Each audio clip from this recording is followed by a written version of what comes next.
दोस्तों आज हम आपको एक सत्य घटना सुनाने जा रहे हैं जो कि वाराणसी से सुनील जी ने हमारे साथ शेयर की है। ये बहुत ही एक दिल दहला देने वाली घटना है। मेरा नाम सुनील वेद है और मैं वाराणसी का रहने वाला हूँ।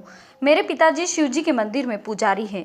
ट्रेन में सफर करते वक्त मेरा सामना रहस्यमय खौफनाक भूतिया शक्तियों से हुआ था। उस दिन के बाद से मैं कभी भी ट्रेन में बैठने की हिम्मत नहीं कर पाया हूँ। ट्रेन का सायरन बजे तो मेरे दिल की धड़कन बढ़ जाती है।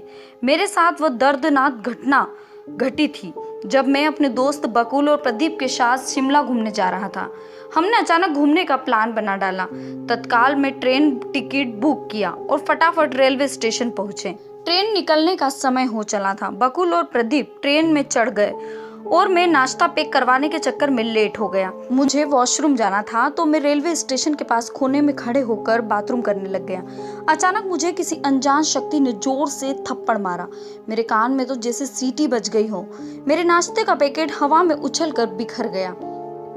आसपास देखा तो कोई नहीं था, पर मैं जिस पत्थर पर पेशाब कर रहा था उस पत्थर से धुआं निकल रहा था। यह देख के मेरे तो रोंगटे खड़े हो गए। मैं फौरन ट्रेन की ओर भागा और चलती ट्रेन बड़ी मुश्किल से पकड़ी।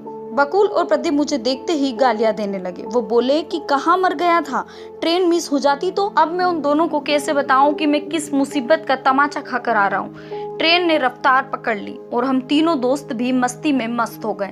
बकुल और प्रदीप से मैंने जब तमाचा खाने की और पत्थर से धुआं निकलने की बात बताई तो वो दोनों मुझ पर हंसने लगे। रात हो गई थी। हमने ट्रेन में ही खाना ऑर्डर भी कर लिया और फिर कुछ ही देर में हम ट्रेन में बात करते करते सो गए। बकुल और प्रदीप की अपर ब्रथ थी और मैं नीचे खिड़की के पास सोया था। तकरीबन रात के 3 बज रहे थे। ट्रेन किसी वीरान जगह पर रुक गई।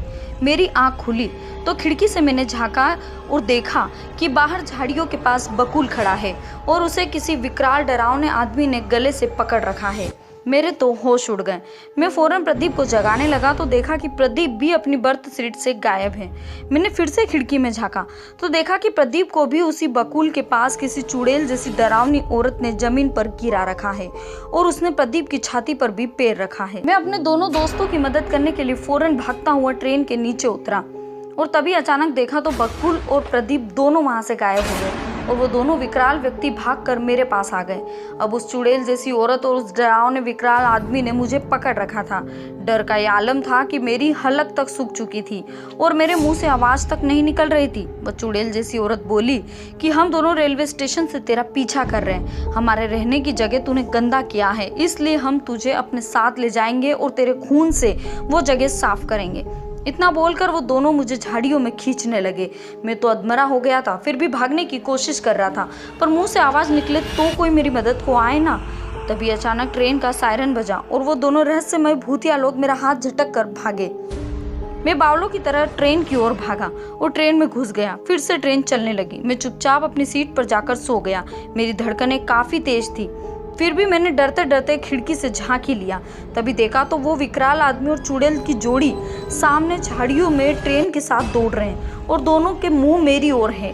अब मैं खौफ से आतंकित था।